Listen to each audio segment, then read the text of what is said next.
বছরের প্রথম মাস চলছে। মুহররম মাস হলো আরবি বছরের প্রথম মাস, মুসলমানদের জন্য অত্যন্ত গুরুত্বপূর্ণ মাস। হিজরি সনটা যেমন মুসলমানদের কাছে গুরুত্বপূর্ণ, প্রথম মাসটাও বেশ গুরুত্বপূর্ণ। হিজরি সনের প্রথম মাসের নাম জানি কি? মুহররম। মনে আছে? মুহররম মাস অত্যন্ত ফজিলতপূর্ণ মাস, প্রথম মাস। এই মাসে গুরুত্বপূর্ণ একটি দিন আছে, 10 তারিখ। মুহররমের 10 তারিখ একটি গুরুত্বপূর্ণ দিন। এটাকে আশুরা বলা হয়। আশুরা শব্দ আশারাতুন থেকে এসেছে। আশারাতুন মানে 10, আশুরা মানে হল দশম। আল-ইয়াউম আল-আশির মিন শাহরিল মুহররম মিন আত-তাকবীর আল-হিজরি। উইকিপিডিয়া ডিকশনারি বলা হচ্ছে যে আশুরা হলো মুহররম মাসের 10ম তারিখ, যা হিজরি সনের প্রথম মাস। তাহলে এই মাসটা গুরুত্বপূর্ণ সবগুলি দিন, বিশেষ গুরুত্বপূর্ণ 10ম তারিখ, যেটাকে আশুরা। আশুরার দিনে অনেক ঘটনা ঘটেছে, ঘটনা বহুল একটি দিন। সেদিনে আল্লাহ তাআলা আদম আলাইহিস সালামকে বানিয়েছে, পৃথিবী সৃষ্টি করেছে, নূহ আলাইহিস সালামকে মহাপ্লাবন থেকে মুক্তি দিয়েছে, মুসা আলাইহিস সালামকে ফেরাউনের কবল থেকে মুক্তি দিয়েছেন, নীল নদ পার করে নিয়েছেন, ইউনূস আলাইহিস সালামকে মাছের পেট থেকে মুক্তি দিয়েছে, আইয়ুব আলাইহিস সালামকে বিরাট রোগ 18 বছর পর্যন্ত রোগে ভুগলেন, সেই দিনে আশুরার দিনেই মুক্তি দিয়েছে। আরো অনেক ঘটনা, বিশেষ করে উনি 61 হিজরিতে রাসূলুল্লাহ সাল্লাল্লাহু আলাইহি সাল্লামের ইন্তেকালের 51 বছর পর কারবালার প্রান্তরে রাসূলুল্লাহ সাল্লাল্লাহু আলাইহি সাল্লামের নাতি ইমাম হুসাইন রাদিয়াল্লাহু তাআলা আনহু শাহাদাত বরণ করেছেন, আহলে বায়েত সহ, তার পরিবারের সদস্য সহ, সেই আশুরার দিনে। তাহলে এই দিনটি অনেক গুরুত্বপূর্ণ একটি দিন, ফজিলতপূর্ণ দিন, তাৎপর্যপূর্ণ দিন, ঘটনাবহুল একটি দিন। এটা হলো আশুরার। এই যে ঘটনাবহু দিন, ঘটনা প্রবাহের দিন, এই ঘটনাগুলো থেকে আমাদের জন্য কি শিক্ষা আছে, কি মেসেজ আছে আমাদের জীবনের জন্য, চলার জন্য, গোটা উম্মার জন্য, দুনিয়াবাসীর জন্য, সেই শিক্ষাগুলি না নেওয়া দরকার। শুধু ওয়াজ আর ওয়াজ, ওয়াজ হুজুর টেস্ট লাগে, হুজুর নমাজ টেস্ট লাগে না, আসেন এরকম? ওয়াজ করে খুবই মজা লাগে, নমাজটা মজা লাগে না, তাহলে তো হলো না। এই ঘটনাবহুল এই দিনটাকে আমরা সেখান থেকে আমাদের জীবনের জন্য কি লেসন আছে, কি শিক্ষা আছে, সেগুলি আমরা একটু পর্যালোচনা করতে চাই। ঘটনাবহুল এই আশুরার দিন থেকে আমাদের জন্য কয়েকটি মৌলিক শিক্ষা আছে। 1 নম্বর শিক্ষা হলো সিয়াম পালনের মাধ্যমে ইহুদিদের বিরোধিতা করা। সুবহানাল্লাহ বলেন। রোজা পালনের মাধ্যমে ইহুদিদের বিরোধিতা করা। বলে ইহুদির সাথে রোজার কি সম্পর্ক? হাদিসে দেখে, মুসলিম শরীফের 1143 নম্বর হাদিস। আপনারা জানেন যে এই আশুরার দিনে রোজা পালন একটি ফজিলতপূর্ণ আমল, খুবই ফজিলত এই দিনে রোজা পালন করা। এখন এই দিনে রোজা যে পালন করার মধ্যে এত ফজিলত, হাদিসে উল্লেখ আছে। মুসলিমের 1143 নম্বর হাদিস। রাসূলুল্লাহ সাল্লাল্লাহু আলাইহি ওয়াসাল্লাম বলেন, আব্দুল্লাহ ইবনে আব্বাস হাদিসটি বর্ণনা করেছেন, হিনা সামা রাসূলুল্লাহ সাল্লাল্লাহু আলাইহি ওয়াসাল্লাম ইয়াউম আশুরা, বিশ্ব নবী সাল্লাল্লাহু আলাইহি ওয়াসাল্লাম যখন আশুরার দিনে রোজা পালন করলেন, ও আমারা বে সিয়ামিহি, এবং সাহাবাদেরকে বললেন তোমরা রোজা পালন করো। ক্বালু, সাহাবায়ে কেরাম বললেন, ইয়া রাসূলুল্লাহ, হে আল্লাহর রাসূল, ইন্নাহু ইয়াউমুন তুআযযিমুহুল ইয়াহুদ ওয়ান নাসারা। হুজুর আমাদেরকে যে রোজা পালন করতে বললেন, এই দিনটা তো এমন একটি দিন যে দিনটাকে ইহুদিরা এবং নাসারারা, ইহুদি খ্রিস্টানেরা খুবই তাজিম করে সম্মান দেয়। তো ইহুদি খ্রিস্টানেরা যে দিনটাকে সম্মান দেয়, এই দিনে আমাদেরকে রোজা পালন করতে বললেন। ফাকালা রাসূলুল্লাহ সাল্লাল্লাহু আলাইহি ওয়াসাল্লাম, তখন বিশ্বনবী বললেন, ফাইদা কানাল আমুল মুকবিল ইনশাআল্লাহ সুন্নাল ইয়াউমাত তাসিআ। শোনো, আমি যদি আগামী বছর বেঁচে থাকি তাহলে আমরা 9 তারিখও রোজা পালন করব। সুবহানাল্লাহ। ওরা রাখে 10 তারিখ, আমরা রাখবো 9 তারিখ এবং 10 তারিখ। তাহলে ইহুদিদের সাথে আর মিলল না, ওদের মুখালাফাত হয়ে গেল, বিরোধিতা হয়ে গেল। ক্বালা, বর্ণনাকারী বলেন, ফালাম ইয়াতিল আমুল মুকবিল হাত্তা তুফিয়া রাসূলুল্লাহ সাল্লাল্লাহু আলাইহি ওয়াসাল্লাম। আগামী বছর আসার আগেই বিশ্বনবী সাল্লাল্লাহু আলাইহি ওয়াসাল্লাম ইন্তেকাল করেছেন। সেই জন্য তিনি আর 9 তারিখটা রাখতে পারেননি। উলামায়ে কেরাম বলেছেন যে ইহুদিদের মুখালাফাতের জন্যই, বিরোধিতার জন্যই শুধু 10 তারিখে নয়, 9 তারিখ এবং 10 তারিখ, যেহেতু রাসূলুল্লাহ এটা আকাঙ্ক্ষা করেছেন, রাখতে পারেন নাই, সেজন্য 9 এবং 10 আশুরা রোজা পালন করা, এটা মুসলিম শরীফের হাদিস দ্বারা সাব্যস্ত। আরেকটি হাদিসে আছে, আবু মুসা আশআরী রাদিয়াল্লাহু তাআলা বর্ণিত হাদিস, তিনি বলেন, কানা ইয়াউম আশুরা তাউদ্দুহুল ইয়াহুদু ঈদান। আশুরার দিনটাকে ইহুদিরা ঈদের দিন মনে করে, ঈদের দিন হিসাবে উদযাপিত করে। ক্বালা নবী সাল্লাল্লাহু আলাইহি ওয়াসাল্লাম, বিশ্বনবী বললেন, ফাসুমুহু আনতুম, তোমরা সেদিন রোজা রাখো। বুখারীর হাদিস, এটা 2005 নম্বর হাদিস। বুখারীর সরাকারী মানে ব্যাখ্যাকারী, ব্যাখ্যা গ্রন্থ যেটা ফাতহুল বারী, বুখারীর সরা ফাতহুল বারীতে আল্লামা ইবনে হাজার আসকালানী রাহমাতুল্লাহ আলাইহি বলেন এই হাদিসের ব্যাখ্যায়, যে রাসূলুল্লাহ সাল্লাল্লাহু আলাইহি সাল্লাম যে বললেন ইহুদিরা সেই দিন ঈদ উদযাপন করে খানাপিনা নিয়ে ব্যস্ত থাকে, মুসলমানগণ সেই দিন খানা খাবে না, তারা রাখবে রোজা। তাইলে ইহুদিদের অল্টারনেটিভ বিপরীত কাজ হয়ে গেল। সুতরাং তোমরা সবাই মিলে রোজা রাখো। সুবহানাল্লাহ। খেয়াল করে রাসূলুল্লাহ কথার দৃষ্টিভঙ্গিটা খেয়াল করেন। শুধু তো রোজা রাখবো, সওয়াব হবে, ঠিক আছে, কিন্তু দৃষ্টিভঙ্গি, মুসলমানদের দৃষ্টিভঙ্গিটাও খেয়াল রাখতে হবে। যে রাসূলুল্লাহ সাল্লাল্লাহু আলাইহি ওয়াসাল্লাম বলেন 9 তারিখও রাখো, এটা একটা দৃষ্টিভঙ্গি। আবার এখন বলেন ওরা করে ঈদ আর মুসলমান তোমরা রাখো রোজা, মুখালাফাতুল ইয়াহুদ। মুসনাদে আহমদের আরেকটি হাদিসে স্পষ্টভাবে রাসূল বলেছেন, এটা আব্দুল্লাহ ইবনে আব্বাসের হাদিস। রাসূল বললেন, সুমু ইয়াউমা আশুরা, তোমরা আশুরার দিনে রোজা রাখো, ওয়া খালিফু ফীহিল ইয়াহুদ, আর তোমরা ইহুদিদের বিরোধিতা করো।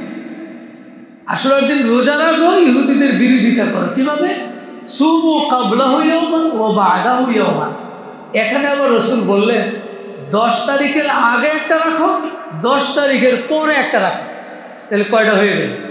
3টা। তিনটাও রাখা যায়, এটা মুসনাদে আহমদের হাদিস। তাহলে আগে একটা পরে একটা, তাইলে ইহুদিরা রাখে 10 তারিখ, আমরা যদি রাখি 9, 10, 11, তাহলে মুখালাফাত হয়ে। এটা আসলে দৃষ্টিভঙ্গির এই জন্য কোরআনুল কারীমে সূরা মায়েদার 82 নম্বর আয়াতে আল্লাহ তাআলা বিশ্ব নবীকে লক্ষ্য করে বলেছেন, লা তাজিদান্না আশাদ্দান নাসি আদাওয়াতান লিল্লাযীনা আমানুল ইয়াহুদ ওয়াল্লাযীনা আশরাকু। হে নবী, আপনি এই পৃথিবীতে আপনার শত্রুদের মধ্যে সবচেয়ে মারাত্মক শত্রু হিসাবে পাবেন ইহুদি গোষ্ঠীকে আর মুশরিক গোষ্ঠীকে। একথা আল্লাহ কিন্তু স্পষ্ট জানিয়ে দিয়ে রাখছে। সেজন্য রাসূলুল্লাহ সাল্লাল্লাহু আলাইহি ওয়াসাল্লাম আশুরার রোজা পালন করতে গিয়ে বললেন যে ওদের মতো না, বিপরীতভাবে বিরোধী হিসাবে, অর্থাৎ তাদের মতো হলে চলবে না, আলাদাভাবে আমরা রোজা রাখবো, মুখালাফাতুল ইয়াহুদ হবে, ইহুদিদের বিরোধিতা হবে। কারণ ওরা আমাদের শত্রু। ইহুদিরা কি আমাদের শত্রু না বন্ধু? বহু মুসলমান এবং মুসলমান রাষ্ট্র তাদের বন্ধু বানিয়ে রাখছে। আচ্ছা, আল্লাহ বললেন শত্রু আর ওরা বলে বন্ধু। ওরা বানায় বন্ধু, স্বার্থের জন্য বানায়। স্বার্থের জন্য এভাবে বন্ধু বানিয়ে রেখেছে। কিন্তু সেই বন্ধুরা সুযোগ পাইলে কি ছাড়বে? ছাড়বে না। আল্লাহ বলছে। এই জন্য আমাদের জন্য এখান থেকে শিক্ষাটা হলো, সিয়াম পালন করব ঠিক আছে, পাশাপাশি ইহুদি গোষ্ঠী, এই গোষ্ঠীটা আমাদের যে চিরশত্রু, এটাও মাথায় রাখতে হবে। তারা আমাদের মাঝে মিশে আমাদের মধ্যে গন্ডগোল বাজায়, ঠিক কিনা? আপনার আমার মধ্যে গন্ডগোল বাজায়। তাদের মিশন যত আছে, একটা মিশন হলো মুসলমানদের মধ্যে অনৈক্য তৈরি করে তাদের মধ্যে লাগাই দেওয়া। এটা একটা মিশন। এদের লাগাই দিলে হবে কি? তাজাহাবা রি হুকুম, কোরআন বলছে তাজাহাবা রি হুকুম, তাদের শক্তিটা বিলুপ্ত হয়ে যাবে। কারণ ঐক্যবদ্ধ হলে তো একটা বিরাট শক্তি, আর অনৈক্য হলে শক্তি থাকবে না। এই কাজটা তাদের একটা বিরাট মিশন। তাহলে মুসলমানরা কি এটা সজাগ থাকতে হবে না? সজাগ থাকতে। আবার তাদের আরও মিশন আছে, অনেক মিশন আছে। তারা সমস্ত তথ্যগুলি জোগাড় করে সারা দুনিয়ায়, এরা এত দুর্বল মনে করেন না, বিরাট শক্তিশালী। এদের গোয়েন্দা সংস্থা মোসাদ, এই মোসাদ দিয়া সেই ইরানে দেখছেন না কি সমস্যা করে বললো, এভাবে সারা দুনিয়া আছে। সুতরাং মুসলমানদেরকে খুবই সতর্ক থাকতে হবে যে আমার মধ্যে যেন লাগাইয়ে দিতে না পারে। আমার মধ্যে লাগাই দিয়া, আমার দেশে দেশে লাগাই দিয়া তারা ফায়দা লুটে নেবে মুসলমান। সুতরাং সামান্য স্বার্থের বিনিময়ে মুসলিম ঐক্য বিনষ্ট করা যাবে না, এ ব্যাপারে খুব সতর্ক থাকতে হবে। এটা হলো শিক্ষা নম্বর 1। শিক্ষা নম্বর 2 হলো বিপদ মুক্তির বিনিময়ে সিয়াম পালন। আমরা আশুরার দিনে তো রোজা পালন করি, কিন্তু এখানে এটার মধ্যে কি নেপথ্যে কি নির্দেশনা আছে, নেপথ্যে কি গাইডলাইন আছে, কি শিক্ষা আছে, কি মেসেজ আছে, সেটা আমাদের মাথায় রাখতে হবে। শুধু রোজা পালন করলেই হবে না, খেয়াল রাখতে হবে। রোজা পালন যে কোনো বিপদ আপদ দেয় কে বলেন তো? আল্লাহ বিপদ দেয়, আবার বিপদ থেকে উদ্ধার করে কে? আল্লাহ। এটা আমাদের বিশ্বাস, এটা আমাদের আকীদা। এখন বিপদ থেকে উদ্ধার পেলে, বিপদ থেকে মুক্তি পেলে মুসলমান আল্লাহর বান্দা কি করবে? সবার আগে রোজা রাখবে। রোজা রাখাটা বিপদ মুক্তির পরে শুকরিয়া স্বরূপ রোজা রাখা, এটা নবীদের সুন্নাহ। হাদিস শরীফ আছে, যেমন এই হাদিসটি বুখারী 2004, মুসলিম 1130, এক লম্বা হাদিস, আব্দুল্লাহ ইবনে আব্বাসের হাদিস। তিনি বলেন, কাদিমান নবী সাল্লাল্লাহু আলাইহি ওয়াসাল্লাম আল মদিনা, বিশ্বনবী মদিনায় গেলেন। ফারাআ আল ইয়াহুদ ইয়াসুমু ইয়াওম আশুরা, গিয়ে দেখলেন ইহুদিরা রোজা রাখছে, যেটা বললাম ইহুদিরা রোজা রাখতেছে। ফাকালা, রাসূল বললেন, মা হাদা, এই যে তোমরা রোজা রাখতেছো, কি ঘটনা কি? এদিন কেন রোজা রাখো, কারণ তারা জবাব দিল, হাদা ইয়াউমুন সালিহুন, বুখারী শরীফে, বুখারী মুসলিম দুই জায়গায় হাদিসটি আছে। হাদা ইয়াউমুন সালিহুন, মুহাম্মদ এই দিনটা তো খুবই ভালো একটা দিন। নাজ্জাল্লাহু বনী ইসরাঈল মিন আদুবিহিম, এই দিনে বনী ইসরাঈলদেরকে আল্লাহ তাআলা তাদের দুশমন থেকে মুক্তি দিয়েছেন। সেজন্য আমরা ফাসামাহু মুসা, মুসা আলাইহিস সালাম সেই শুকরিয়া স্বরূপ তিনি রোজা রাখছেন, এই জন্য আমরা রোজা রাখছি। তখন রাসূল বললেন, ফাআনা আহাক্কু বিমূসা মিনকুম, আরে মুসা যদি রোজা রেখে থাকে, তাহলে মুসার সাথে তোমাদের যে রিলেশন, তার চেয়ে বেশি রিলেশন তো আমার। আমিও নবী, সেও নবী, সুতরাং আমি রোজা রাখবো। রাসূল রোজা রাখা শুরু করলেন। ও আমার আমি এবং সাহাবাদেরকে বললেন, তোমরাও রোজা রাখতে থাকো। কারণ বিপদ থেকে মুক্তি পেয়ে মুসা আলাইহিস সালাম রোজা রেখেছিলেন। সুতরাং বিপদ মুক্তির পর আল্লাহর বান্দারা, আল্লাহর প্রিয় বান্দারা রোজা পালন করবে। এটা হলো আশুরার রোজা থেকে আমাদের জন্য একটি শিক্ষা। আবার দেখেন আরেকটি বর্ণনা আছে, ফাসামাহু মুসা শুকরান ফানাহনু নাসুমু, মুসা আলাইহিস সালাম সেই দিন রোজা রেখেছিলেন আল্লাহ তাআলার শুকরিয়া স্বরূপ, সুতরাং কৃতজ্ঞতা স্বরূপ আমরা রোজা রাখি। মহা বিপদ থেকে, মহা সংকট থেকে, মহা প্রতিবন্ধকতা থেকে যদি আল্লাহ মুক্তি দেন, আল্লাহ যদি বিজয় দেন, তাহলে কি বিজয় মিছিল হবে না রোজা পালন হবে? রোজা পালন হবে। মুসা আলাইহিস সালাম শুকরিয়াতান রোজা পালন করেছেন। আমাদের শিক্ষা, আমরা তো একটু টুকটাক বিজয় পাইলে চলো বিজয় মিছিল, মিষ্টি খাও, মিষ্টি খাওয়ার বিষয় মিছিল না, মহাবিপদ থেকে দুর্যোগ থেকে যদি মুক্তি পাওয়া যায়, নিষ্কৃতি পাওয়া যায়, তখন মুসলমান করবে রোজা, সবাই রোজা রাখবে, রোজা পালন করবে, আল্লাহ শুকরিয়া আদায় হয়ে যায়। মুসা আলাইহিস সালামকে আল্লাহ তাআলা যেই মহাবিপদ থেকে নীল নদ পার করে দিয়েছিলেন সেই আশুরার দিনে, সেইটা কোরআনুল কারীমের সূরা ইউনূসের 90 থেকে 92 খুব স্পষ্টভাবে সুন্দরভাবে আল্লাহ তাআলা বলেছেন, ওয়াজাওয়াজনা বিবানি ইসরাঈল আল বাহর, আমি বনি ইসরাইলকে সাগর পার করাইয়া দিলাম, ফাআতবাহুম ফিরআউন ওয়া জুনুদুহু, বনি ইসরাইলরা সাগর পার হয়ে গেল, ফিরআউন তাদের পিছে পিছে তার বাহিনী সহ অনুসরণ করলো, যে মুসা যেহেতু পার হয়ে গেছে আমরাও পার হয়ে যাব। এটা কি মুসা আলাইহিস সালামকে হেল্প করার জন্য না মুসাকে পাকড়াও করার জন্য? পাকড়াও। এই জন্য আল্লাহ বলছেন বাগিয়াও ওয়া আদওয়া, ফিরআউন আক্রমণ করতেছিল। অনেক সময় দেখবেন যে পুলিশও দৌড়ায়, আসামিও দৌড়ায়, আসামি দৌড়াইতেছে, পুলিশও দৌড়াইতেছে। তো এই পুলিশ দৌড়ায় কেন? ওরে ধরার জন্য। বাগিয়াও ওয়া আদওয়া, ফিরআউন এই কারণে মুসার অনুসরণ করতেছিল, করতে করতে করতে করতে হাত্তা ইজা আদরাকাহুল গরক, মুসা আলাইহিস সালাম পার হয়ে গেল, আল্লাহ পার করে নিলেন, আর ফিরআউন সেখানে ডুবে মরল। ক্বালা, ডুবে মরতেছে আর বলতেছে আমানতু, আমি ঈমান আনলাম। দেখছে আন্নাহু লা ইলাহা ইল্লাল্লাযী আমানাত বিহি বানু ইসরাঈল। ফিরআউন পানি খায়, ডুবে পেট ফুলে গেছে, আর বলতেছে আমি ঈমান আনলাম ওই সত্তার প্রতি, যেই সত্তার প্রতি বনি ইসরাঈলরা ঈমান এনেছে। এভাবে বলে নাই, তাফসীরে আসছে, বলে নাই যে আমি আমার আল্লাহর প্রতি ঈমান আনলাম, এটা বলে নাই। শয়তানি ওখানেও আছে, মানে শয়তান তো এখন বিপদে পড়ে গেছে। অনেক সময় লঞ্চ ঝড়ের কবলে পড়লে অজু থাকুক না থাকুক নামাজে দাঁড়িয়ে যায়, অথবা লা ইলাহা ইল্লাল্লাহ পড়তে আছে, মুসলমানও না হিন্দু, তাও কালেমা করতে মনে করছে কালেমা হয়তো মুক্তি দিবে।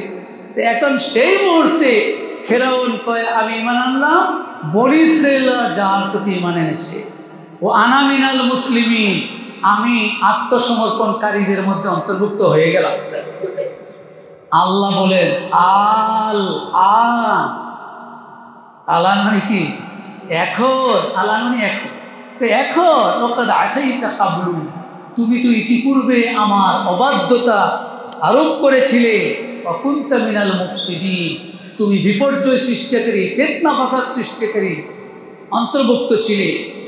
ফালইয়াউমা নুনাজ্জিকা বিবাদানিক, আজকে আমি তোমার এই দেহটাকে বাঁচিয়ে রাখলাম। সুবহানাল্লাহ। আল্লাহ তাআলা পারেন না? পারেন না?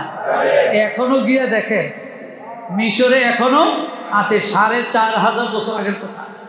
আমি তোমার এই দেহটাকে মুক্ত করে রাখলাম, লিতাকুনা লিমান খালফাকা আয়াতান, তোমার পরে পৃথিবীতে যত গোষ্ঠী আসবে কিয়ামত পর্যন্ত সবার জন্য যেন এটা একটা নিদর্শন হয়ে যায়, নিদর্শন হয়ে যায়। মিশরের সেই মানে তারা ইয়েতে আপনার জাদুঘরে এখনো ফিরআউনের সেই দেহ আছে। ওয়া ইন্না কাসীরাম মিনান নাসি আন আয়াতিনা লাগাফিলুন, অনেক মানুষ আমার ক্ষমতাটা জানে না। আমার যে একটা ক্ষমতা আছে সেই ক্ষমতার ব্যাপারে অনেক মানুষই গাফেল, মানে অমনোযোগী, মনে করে যে পারবে না আল্লাহ, কিন্তু সেই আল্লাহ পারেন না? পারেন না? ফিরআউনকে শেষ করে দিয়েছে। ফিরআউনের পথ যারা যুগে যুগে অনুসরণ করেছে তাদেরকে শেষ করে দিয়েছে। মুসার অনুসরণ যারা করেছে যুগে যুগে তাদেরকে মুক্ত করে দিয়েছে। ঠিক কিনা? আল্লাহ সেই আল্লাহ এখন আছেন না নাই? একটু দুর্বল হয়ে গেছে। আল্লাহু আকবার। আল্লাহ তাআলা মহান, তিনি তার শক্তি নিয়ে এখনো আছেন, আমাদের বিশ্বাস এটা আছে। নূহ আলাইহিস সালাম, এই যে মুসা আলাইহিস সালামকে আল্লাহ মুক্তি দিলেন, আশুরার দিন ছিল, সেই যে আশুরার দিন। আজকে তো আশুরার কয় তারিখ? 8, তাহলে কালকে 9, এরপরে 10ম তারিখটাই আল্লাহ তাআলা মুসা আলাইহিস সালামকে মুক্তি দিয়েছিলেন। সেই মুক্তি পেয়ে তিনি রোজা পালন করেছেন। আবার নূহ আলাইহিস সালামেরটা দেখেন, সেটা স্পষ্টভাবে কোরআনে আছে, এই জন্য দুইজনের কথা বলছি। হাদিস শরীফে একটা হাদিস আছে মুসনাদে আহমদ, ওহুয়াল ইয়াউম আল্লাযী ইস্তাওয়াত ফীহি আস-সাফিনা আলাল জুদি ফাসামাহু নূহ শুকরান। নূহ আলাইহিস সালামের কিস্তি, নৌকা, নৌকা ভালো না খারাপ? খারাপ জিনিস না, ভালো জিনিস। এই নৌকা মহা প্লাবন শুরু হয়ে গেল। নূহ আলাইহিস সালামকে আল্লাহ বলেন, নূহ ওয়াসনাইল ফুলক, নৌকা বানাও। বিরাট একটা 3 তলা নৌকা বানাইছে, বিরাট নৌকা। এই নৌকা বানাইয়া সব লইয়া নূহ আলাইহিস সালামকে যারা অনুসরণ করছে তাদেরকে উঠছে, মহা প্লাবন শুরু হয়ে গেছে। এই প্লাবন হতে হতে জব দেশ গাছপালা সব ডুবে গেছে। সেই দিন, সেই আশুরার দিনে আল্লাহ রাসূল বলেন, ইস্তাওয়াত ফিহি সাফিনা, নৌকা যেতে যেতে যেতে যেতে গিয়ে আলাল জুদি, গিয়ে জুদি একটা পাহাড় আছে, সেই পাহাড়ে গিয়ে মিশল। ফাসামাহু নূহ শুকরান, এই পাহাড়ে যখন নৌকা উঠে গেল তখন নূহ আলাইহিস সালাম রোজা পালন করলেন, মুক্তি পাইলেন, রোজা পালন করলেন, আল্লাহ শুকরিয়া স্বরূপ রোজা পালন করলেন। কোরআনুল কারীমের সূরা হুদের 44 নম্বর আয়াতে আল্লাহ এই কথা বলছেন, ওয়াকিলা ইয়া আরদু বলঈ মাআকি। আল্লাহ তাআলা জমিনকে বলেন, জমিন তুমি তোমার পানিটাকে গিলে ফেলো। সুবহানাল্লাহ, তোমার পানি গিলে ফেলো। ওয়া সামাউ আকলাই, হে আকাশ তুমি তোমার পানিটাকে হ্রাস করে ফেলো, কমাও, চুষে নাও, উপরে উঠাই নাও। বাষ্প আকারে পানি উঠে যায় না, উপরে উঠিয়ে নাও। অগীদাল মাউ, পানি শেষ হয়ে গেল। অকুদিয়াল আমরু, আল্লাহর কাজ আল্লাহ করে ফেললেন। ওয়াস্তাওয়াত আলাল জুদি, গিয়ে নৌকা গিয়ে জুদি পাহাড়ে ঠেকলো। ওয়াকিলা বু'দাল লিল কওমিজ জালিমিন, আল্লাহর পক্ষ থেকে ঘোষণা হলো, পৃথিবীর যত জালেম আছে সকল জালেম ধ্বংস হোক। পৃথিবীর জালেমরা ধ্বংস হোক। তাইলে জালেমরা কি আল্লাহ যেখানে বলছেন এদের কি মুক্তি আছে? যুগে যুগে যত জালেম হবে তাদের ধ্বংস নিশ্চিত। তাহলে আমরা দ্বিতীয় যে শিক্ষাটি পেলাম সেটা হলো, যত বিপদ আপদ আসুক, বিপদ থেকে মুক্তি পেলে আল্লাহর বান্দারা, রসুলের উম্মতেরা রোজা পালন করবে। কি পালন করবে? রোজা পালন। তৃতীয় যে শিক্ষাটা হলো গুনাহ মাফের জন্য সিয়াম পালন। অনেক গুনাহ হয়েছে, সেই গুনাহ মাফের জন্য সিয়াম পালনের নির্দেশনা রাসূলুল্লাহ সাল্লাল্লাহু আলাইহি ওয়াসাল্লাম দিয়েছেন। সহিহ মুসলিম 2636 নম্বর হাদিসে আল্লাহ রাসূল বলেন, সিয়ামু ইয়াউমি আরাফাতা আহতাসিবু আলাল্লাহি আইয়ুকাফিরাস সানাতাল্লাতী ক্বাবলাহু ওয়াস সানাতাল্লাতী বা'দ। আমি আশা করি, রাসূল বলেন আমি আশা করি, আস্থা রাখি যে আরাফার দিনে যে রোজা রাখবে তার 1 বছর আগে 1 বছর পরের গুনাহ আল্লাহ মাফ করে দিবেন। সুবহানাল্লাহ। ওয়া সিয়ামু ইয়াউমি আশুরা, আর আশুরার দিনে যে রোজা পালন করবে, আহতাসিবু আলাল্লাহি, আমি আল্লাহর কাছে আস্থা রাখি যে আইয়ুকাফিরাস সানাতাল্লাতী ক্বাবলা, তার পিছনের 1 বছরের গুনাহ আল্লাহ মাফ করে দিবেন। সুবহানাল্লাহ। তাইলে গুনাহটি যদি আমরা মাফ করাতে চাই তাহলে আমরা রোজা পালন করব। আশুরার দিনে রোজা আমাকে শিখাইয়া দেয় যে তোমার যদি গুনাহ খাতা হয়ে থাকে তুমি রোজা শুরু করো, তোমার গুনাহগুলি আল্লাহ তাআলা মাফ করে দিবে। সম্মানিত হাজিরিন, এরপরে আমরা চলে আসি ইমাম হুসাইনের কাছে। ইমাম হুসাইন রাসূলের নাতি হয়। আমাদের রাসূলের কি হয়? আল্লাহর রাসূল ঘোষণা দিয়েছেন যে সাইয়্যিদা শাবাবে আহলি জান্নাহ আল হাসান ওয়াল হুসাইন রাদিয়াল্লাহু তাআলা আনহুমা। আল্লাহ রাসূল বলেন, জান্নাতের জুয়ানদের সর্দার হবে আমার নাতি হাসান এবং হুসাইন। সুবহানাল্লাহ। কেমন মানুষ ইমাম হুসাইন রাদিয়াল্লাহু তাআলা আনহু! সেই মদিনা থেকে সিদ্ধান্ত নিয়ে মক্কায় গেলেন। মক্কায় কিছু সাহাবারা বলছিল, হুজুর আপনি এই কারবালায় ওখানে যাইয়েন না, কিন্তু ইমাম হুসাইন রাদিয়াল্লাহু তাআলা আনহু সেই নিষেধাজ্ঞাও শুনলেন না। তিনি চিন্তা করলেন যে আমি যাব, তারা যেহেতু আমাকে আহ্বান করেছে যাওয়ার জন্য আমি যাব। এই সিদ্ধান্ত নিয়ে তিনি কুফার দিকে রওনা করলেন। সেখানে গেলেন, সেখানে গিয়ে তিনি হালুয়া রুটি পাইলেন নাকি? হালুয়া রুটি পান নাই। সেখানে গিয়ে তিনি শহীদ হয়েছেন, জীবন দিয়েছেন, নিজে নয় তার পরিবারের সবাই সহ সিদ্ধান্ত নিয়ে এভাবে জীবন দিয়েছে। এটা আশুরার দিন, এই মুহররম মাসের 10 তারিখ 61 হিজরি ইমাম হুসাইন যে এইভাবে শহীদ হলেন। এই শহীদ হওয়া থেকে আমাদের জন্য কি লেসন আছে, কি শিক্ষা আছে, এগুলো একটু আমরা ফাইন্ড আউট করে নিতে চাই। 1 নম্বর শিক্ষা, অসৎ নেতৃত্ব মেনে নেওয়ার সুযোগ নাই জীবন দিয়ে হলেও। শিক্ষা নম্বর 1, অসৎ নেতৃত্ব মেনে নেওয়ার সুযোগ নাই জীবন দিয়ে। না 500 টাকা দিলেই খালাস, 1 কোটি দিলে? ইমাম হুসাইনকে তো অফার দেওয়াই হয়েছে, আপনি শুধু এজিদকে একটু মেনে নেন, ওনার নেতৃত্বটা মেনে নিলেই তো শেষ। আপনার কোনো শহীদ হওয়া লাগবে না, কিচ্ছু লাগবে না, আপনার অনেক অনেক অফার আছে। ইমাম হুসাইন খেয়াল করলেন খেলাফা আলা মিনহাজিন নবুয়া, নবীর থেকে যে খেলাফতটা চলে আসছে, আমি যদি এজিদকে মেনে নেই তাহলে তো এজিদকে মেনে নিলে আমার সেই খেলাফত আলা মিনহাজিন নবুয়া এটা পুরো ভেঙ্গে চুরমার হয়ে যায়। আমি এটা মানতে পারি না, নবীর নাতি হয়ে আমি এটা মানতে পারি না, জীবন যায় যাক, এই সিদ্ধান্তটা নিলে। আবার তিনি এটাও লক্ষ্য করলেন যে ইয়াজিদ যেভাবে নেতৃত্বের আসনে এসেছে এটা তো স্বাভাবিক প্রক্রিয়ায় ছিল না, খেলাফতি প্রক্রিয়ায় ছিল না, ভিন্ন প্রক্রিয়ায়, রাজতান্ত্রিক প্রক্রিয়ায় তিনি এসেছেন, সুতরাং আমি এটা মানতে পারি না। আর ইয়াজিদের এমনি চারিত্রিক কিছু ত্রুটিও ছিল, যেটা আমরা পাই, কিছু ত্রুটি ছিল, সে মদ পান করতো, অনৈতিক কাজ করত, বিভিন্ন খেলাধুলায় মত্ত থাকতো, এই জাতীয় কিছু চারিত্রিক ত্রুটিও একজন রাষ্ট্রপ্রধানের, একজন খলিফার, রাষ্ট্রপ্রধান, মুসলমানদের নেতার এই জাতীয় ত্রুটি থাকলে ইমাম হুসাইন চিন্তা করলেন তাকে মেনে নেওয়া যায় না। কারণ মুসলমানদের এই যে নেতৃত্ব নির্বাচন করা, মানুষকে তার রায় প্রদান করা, এটাকে বলা হয় রায়, মতামত। এই মতামতটাকে কোরআনের ভাষায় বলা হয় আমানত। কোরআনের ভাষায় কি?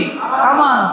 সূরা নেসার 58 নম্বর আয়াত করলে আপনারা পাবেন, আল্লাহ বলছেন ইন্নাল্লাহা ইয়া'মুরুকুম আন তুআদ্দুল আমানাতি ইলা আহলিহা, নিশ্চয়ই আল্লাহ তাআলা তোমাদেরকে নির্দেশ দিচ্ছেন তোমাদের আমানতগুলো যথাযথ স্থানে প্রদান করো। এটা আল্লাহর নির্দেশ। এই আমানত, এখানে এই আমানত কি তাফসীর খুললে আপনি পাবেন। এখানে আমানত হলো রাষ্ট্র পরিচালনা, দেশ পরিচালনার যে দায়িত্ব, নির্বাচন করা, দায়িত্বশীল নির্বাচন করা, নির্বাচন করতে যে আপনার একটা মত, এটাকে আমানত বলা হয়েছে। রাসূল সাল্লাল্লাহু আলাইহি ওয়াসাল্লাম যখন মক্কা বিজয় করে মক্কায় গেলেন, কাবা ঘরের চাবি ছিল তলহা ইবনে উসমান ইবনে তালহা, তার কাছে ছিল। এখন সেই চাবি রাসূলুল্লাহ মক্কা বিজয় করে যাওয়ার সাথে সাথে সেই চাবি রাসূলের হাতে চলে আসলো। এই চাবিটা, এটার নাম চাবি না, এটার নাম কিন্তু বিরাট পাওয়ার। বিরাট পাওয়ার, বোঝেন পাওয়ার? এই চাবি মক্কায় যারাই কাবা ঘরের চাবি সংরক্ষণ করে তাদের কিন্তু বিরাট প্রাধান্য আছে, পাওয়ার আছে। সেই জন্য এই চাবি রাসূলের হাতে দিল। রাসূল বললেন নেও, এই চাবি আমি আবার তোমার হাতে দিয়ে দিলাম। আল্লাহ তাআলা কোরআনের আয়াত নাজিল করে দিয়েছেন, রাসূল এই আয়াতটা পড়লেন আর চাবিটা দিয়ে দিলেন। তাহলে যেটা পাওয়ার যোগ্য তাকে সেটা দেওয়া, সেটা হলো আমানত। আর এটা যদি না করা হয় সেটা হয়ে যাবে খিয়ানত। এই জন্য রাসূলুল্লাহ সাল্লাল্লাহু আলাইহি ওয়াসাল্লাম ইমাম হুসাইন রাদিয়াল্লাহু তাআলা সিদ্ধান্ত নিলেন যে না, আমি এজিদ আমার মতামত পাওয়ার যোগ্যতা রাখে না, সুতরাং আমি তাকে মতামত দিতে পারি না। কোরআনুল কারীমের সূরা নিসার 85 নম্বর আয়াতটা আপনাদের সামনে দেই। সেখানে আল্লাহ তাআলা বলছেন মাইয়াশফা শাফাআতান হাসানাতান ইয়াকুল লাহু নাসীবুম মিনহা।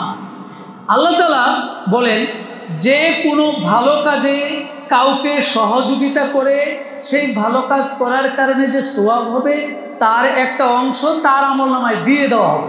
সুবহানাল্লাহ। আল্লাহ তাআলা বলছেন সূরা নিসা 85 মাথায় রেখে, ওয়ামাইয়াশফা শাফাআতান সাইয়্যাতান, আর যে ব্যক্তি কোনো মন্দ কাজে কাউকে সহযোগিতা করে, ইয়াকুল্লাহু কিফলু মিনহা, ওই মন্দ কাজের একটা অংশ, মন্দ কাজের একটা বোঝা, মন্দ কাজের একটা অনিষ্টতা, মন্দ কাজের একটা খারাপই দিক তার আমলনামায় দেওয়া হবে। নাউযুবিল্লাহ।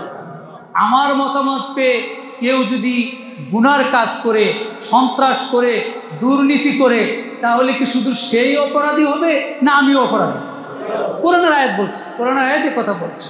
ইমাম হুসাইন দেখলেন যে না, এজিদকে আমি আমার মতামত দিতে পারি না, দিলে এটা অন্যায় হবে, অপরাধ হবে এবং আমিও সেই অপরাধের ভাগী হব। কোরআন এ কথা বলে দিয়েছে, সেজন্য তিনি এই সিদ্ধান্ত দিতে পারেননি। সম্মানিত হাজিরিন, তাহলে আমরা এই ইমাম হুসাইনের শাহাদাত থেকে আমরা অনেকগুলো শিক্ষা পাই। শিক্ষার মধ্যে আমি আজকে একটা বললাম, আমার টাইম শেষ। সেখানে মৌলিক শিক্ষাটা হলো অসৎ নেতৃত্বকে সাপোর্ট দেওয়া যাবে না, যাবে না।